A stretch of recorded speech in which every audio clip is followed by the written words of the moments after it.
If you want to close your Wish account, follow these simple steps to ensure your account is properly deleted. Make sure to back up any important information before proceeding. Step 1. Log into your account. Visit the Wish website or open the Wish app and log in using your credentials. Ensure you have access to the account you wish to close. Step 2. Access account settings. Once logged in, navigate to your account settings. This is usually found by clicking on your profile icon or name, which will lead you to the settings menu. Step 3. Find account deletion option. In the account settings, look for an option related to account management or privacy. Here, you should find the option to delete or close your account.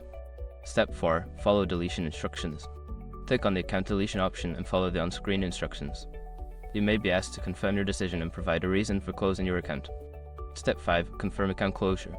After following the instructions, confirm that you want to close your account. You should receive a notification or email confirming that your account has been successfully closed. Make sure to check your email for any confirmation messages and remember that once your account is closed, you may lose access to your order history and any remaining balance.